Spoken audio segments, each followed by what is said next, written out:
और देखिए, उत्तरकाशी के धराली और हर्षिल में रेस्क्यू ऑपरेशन तेजी से चलाया जा रहा है, लोगों को निकाला जा रहा है। लेकिन इस बीच धराली में जहां पर आपदा आई थी वहां पर न्यूज़ 18 की टीम भी पहुंची और वहां की तस्वीरें हमने आपको दिखाई। सर्च ऑपरेशन लगातार जारी है।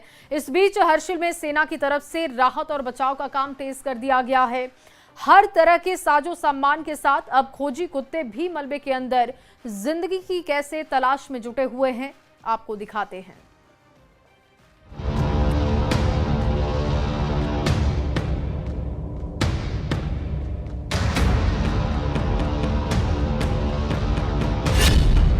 मौत के मलबे में जिंदगी की तलाश।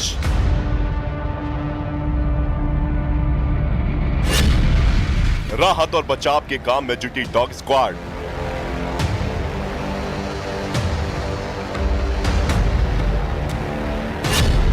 एक एक जिंदगी के लिए सर्च ऑपरेशन तेज।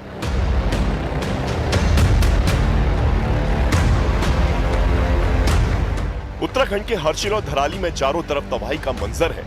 जहां जिंदगियां खुशहाल थी, अब वहां उजाड़ है। लेकिन इस त्रासदी के बीच रेस्क्यू टीम के जवान देवदूत बनकर राहत और बचाव के काम में जुटे हैं और इस टीम के साथ जुटी है उनकी डॉग स्क्वाड। ये खोजी कुत्ते मलबे में एक एक जिंदगी की तलाश करते नजर आ रहे हैं, कभी पत्थरों के बीच तो कभी मलबे के नीचे। ये खोजी कुत्ते सूंघ सूंघ कर जिंदगियों की तलाश करते दिख रहे हैं। सेना की K9 यूनिट की डॉग स्क्वाड के इन ट्रेन कुत्तों का नाम है जेंसी और हेजल।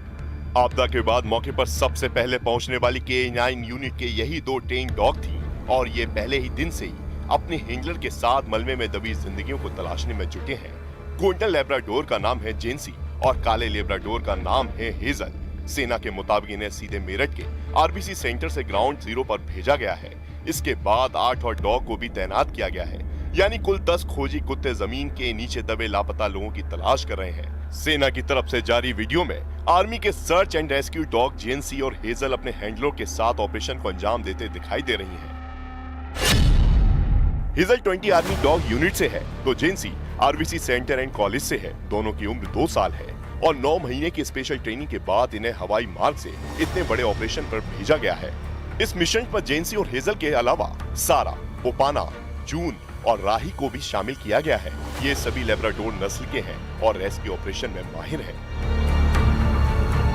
और ये धराली और हर्षिल में मलबे में दबी जिंदगियों की तलाश में जुटे हैं। चूंकि डॉग की सूंघने की क्षमता को ट्रेनिंग के जरिए और ज्यादा असरदार बना दिया जाता है, इसलिए धराली और हर्षिल में हो रहे सर्च ऑपरेशन में इनसे ज्यादा मदद मिल रही है। इसके साथ ही ये डॉग्स इंसानी गंध को 7 फीट गहरे मलबे के नीचे से भी सूंघ लेते हैं।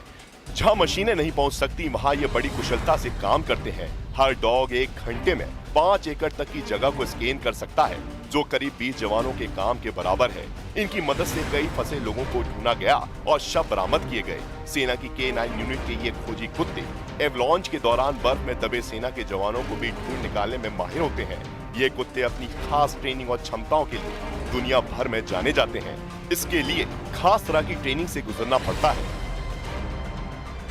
सेना के पास 600 से अधिक डॉग्स हैं जो 25 से ज्यादा यूनिट में तैनात हैं। हर डॉग को मेरठ के रिमाउंट वेटरिनरी कोर में 36 हफ्ते की ट्रेनिंग दी जाती है और 7 से 8 साल सेवा के बाद उन्हें रिटायर कर दिया जाता है। सेना में Labrador, German shepherd, Belgium Malinois जैसी विदेशी ब्रीड के डॉग शामिल हैं। इनके साथ ही कुछ स्वदेशी ब्रीड को भी शामिल किया जा रहा है। ट्रेनिंग के बाद इन डॉग्स को खतरनाक मिशन पर भेजा जाता है और अब ये धराली और हर्षिल में आई आपदा के बाद मलबे में जिंदगी की तलाश में जुटे हैं।